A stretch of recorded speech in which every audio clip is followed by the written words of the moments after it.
À la une donc, de cette édition, c'est le président égyptien Fattah Sisi qui s'est entretenu aujourd'hui avec le ministre de la Justice, le conseiller Omar Marwan. Le porte-parole de la présidence a affirmé que l'entretien avait porté sur le suivi du plan de construction de la cité de la justice dans la nouvelle capitale administrative.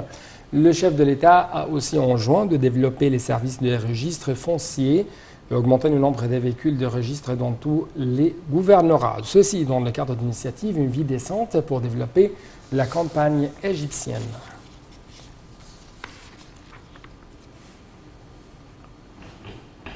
Sous les directives du président Abdel Fattah al-Sisi, le chef des services des renseignements, Abbas Kamel, a rendu une visite à Ramallah et à Tel Aviv. Cette visite intervient dans le cadre du renforcement des efforts égyptiens au processus de paix parrainé par le président de la République.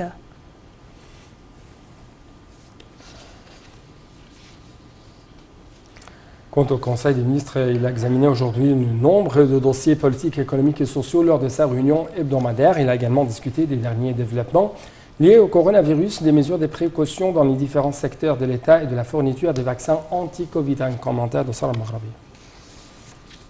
Le Premier ministre Mostafa Madbouli a affirmé que l'État accorde un grand intérêt à la promotion du secteur de l'industrie.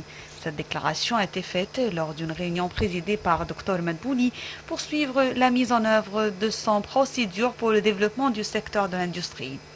Pour sa part, la ministre du Commerce et de l'Industrie, Nevin Gemer, a mis l'accent sur la mise en œuvre des programmes du Centre de modernisation de l'industrie, du renforcement de l'investissement industriel dans les activités productives pour répondre aux besoins du marché local, ainsi qu'à simplifier les procédures d'obtention des unités dans les nouveaux complexes industriels.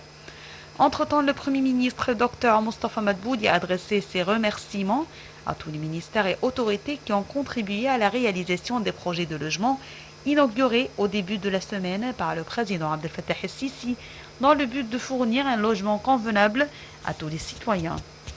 Au début de la réunion du cabinet ministériel qui s'est tenue dans la ville d'El Alamein, le chef du gouvernement a salué le souci du président Sisi de tenir une rencontre avec un certain nombre de citoyens, soulignant que le discours du président Sisi porte toujours des messages de réassurance pour eux, que l'État s'efforce d'améliorer le niveau de vie des citoyens. D'autre part, Dr Madbouli a déclaré que l'État s'intéressait à vacciner les travailleurs dans le secteur de l'enseignement, comme une étape importante dans la lutte contre cette épidémie et la réduction des risques d'infection, soulignant que continuer à suivre les mesures de précaution et de prévention est une nécessité pour que le virus ne se propage pas.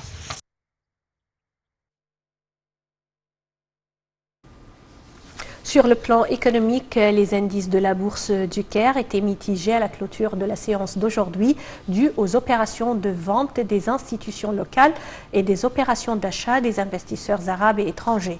L'indice principal UGX30 a reculé de 0,2%, cédant sa place de 10 911 points, tandis que les deux indices secondaires UGX70 et UGX100 ont haussé respectivement de 0,4% et 0,7%.